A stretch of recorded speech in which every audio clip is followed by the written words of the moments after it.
आंखें मूंद लेने से खतरा न जाएगा, वो भी देखना होगा जो देखा ना जाएगा।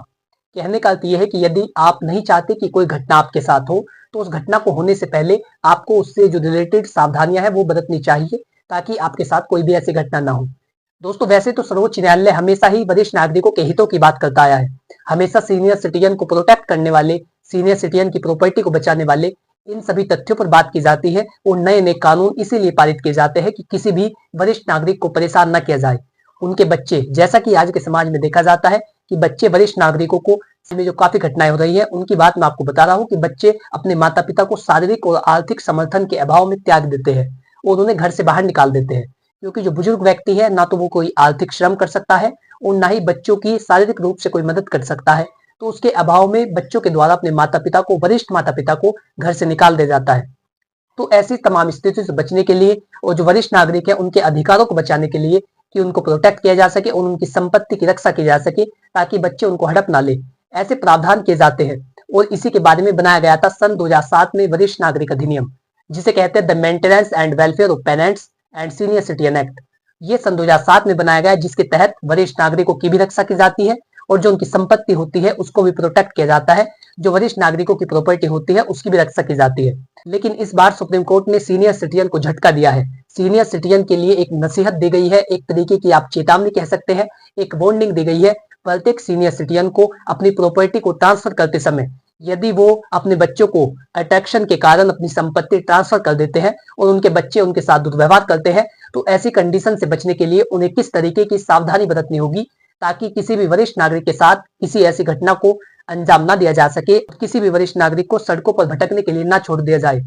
तो यदि आप जानना चाहते हैं तो एंड तक वीडियो में बने रहे। मेरा आपसे अनुरोध है कि यदि आप चैनल पर पहली बार आए हैं तो आज ही चैनल को सब्सक्राइब कर ले, ताकि इसी प्रकार के लीगल नॉलेज, कानूनी जानकारी, विधिक परामर्श और आपके अधिकार आप तक पहुंच सके। चलिए बिना किसी देरी के वीडियो शुरू करते हैं। नमस्कार दोस्तों, मैं सुमित कुमार आप सभी का हमारे यूट्यूब चैनल कानूनी बातें में स्वागत करता हूं। दोस्तों, जो मैंने आपको बताया कि सन 2007 में the maintenance and welfare of parents and senior citizen act बनाया गया। वरिष्ठ नागरिक अधिनियम इसीलिए बनाया गया ताकि वरिष्ठ नागरिकों को जो बच्चों के द्वारा परेशान और प्रताड़ित किया जाता है, उनको घर से बाहर निकाल दिया जाता है, उनकी रक्षा की जा सके और वरिष्ठ नागरिकों के अधिकारों की रक्षा हो और उनके बच्चों के द्वारा उन्हें घर से ना निकाल दिया जाए। तो इस वरिष्ठ नागरिक अधिनियम के जो प्रावधान है वो सबसे पहले आपको जानने होंगे, ताकि आपके साथ कोई ऐसी घटना ना की जा सके। और एक कानूनी प्रावधान जो आपके लिए बहुत ज्यादा जरूरी है, एक प्रावधान जो आपके लिए सबसे ज्यादा जरूरी है, उसी से रिलेटेड सुप्रीम कोर्ट ने ये आपको एक वार्निंग दी है, जिसकी भी जानकारी आपको होनी जरूरी है। तो सबसे पहला इसका प्रावधान है कि यदि आपके बच्चे आपकी बेसिक नीड्स को पूरा नहीं करते, जो आपकी आम जरूरतें हैं, रहना, पीना, खाना,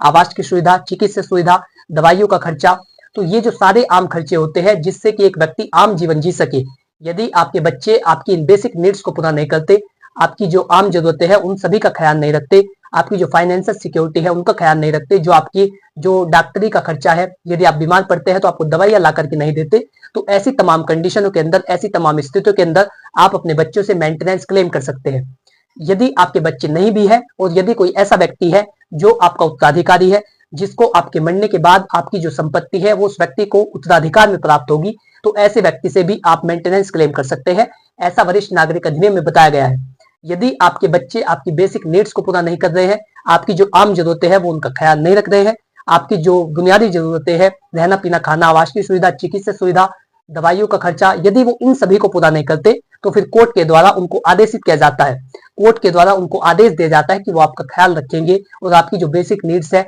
जो आपकी आम जरूरतें हैं, उनका ख्याल रखेंगे, उन सभी का ध्यान रखेंगे, आपको मेंटेन करेंगे। यदि वो कोर्ट के निर्णय का पालन नहीं करते, अदालत जब उन्हें निर्देश दे देती है, जब उन्हें आदेशित कर देती है कि वो आपको मेंटेनेंस देंगे, यदि अदालत के आदेश के बाद भी वो आपको मेंटेन नहीं कर रहे हैं, तो उन व्यक्ति को दंडित किया जा सकता है। तो इस एक्ट का सबसे पहला प्रावधान यही है कि वरिष्ठ नागरिक अपने बच्चों से मेंटेनेंस क्लेम कर सकते हैं।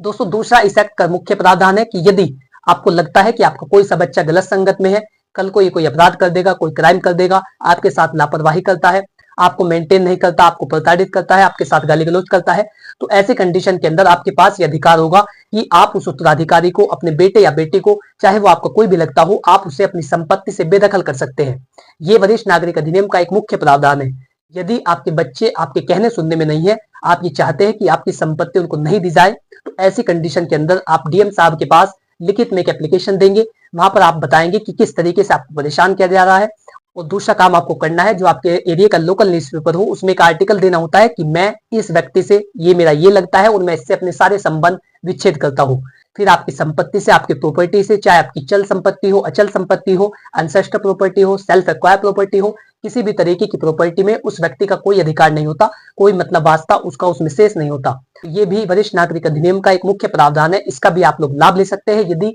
आपके साथ ऐसी कंडीशन होती है, आपको किसी भी तरीके से परेशान किया जाता है। और तीसरा प्रावधान इस एक्ट का ये है जो सेक्शन 23 में बताया गया है। धारा 23 वरिष्ठ नागरिक अधिनियम की धारा 23 इस बात का प्रावधान करती है कि यदि किसी भी वरिष्ठ नागरिक ने अपनी संपत्ति को अपने बच्चों को इस शर्त पर दिया है, इस एवज में दिया है, इस उद्देश्य के साथ दिया है कि संपत्ति को रखने के बाद उनके नाम जब संपत्ति आ जाती है तो वो उनका ख्याल रखेगा और उनकी जो बेसिक नीड्स है उनको पूरा करेगा, उनकी जो आम जरूरतें हैं उन सभी का ख्याल रखेगा, दवाइयों का खर्चा उठाएगा। लेकिन जैसे ही उसके नाम संपत्ति आती है तो उसके हाव भाव बदल जाते हैं, वो अपने माता पिता का ख्याल रखना बिल्कुल बंद कर देता है। तो ऐसी कंडीशन के अंदर सेक्शन 23 लागू होता है। आप ऐसे व्यक्ति से अपने द्वारा दी गई संपत्ति को वापस ले सकते हैं और जो ट्रांसफर डीड है उसको कैंसिल कर दिया जाता है।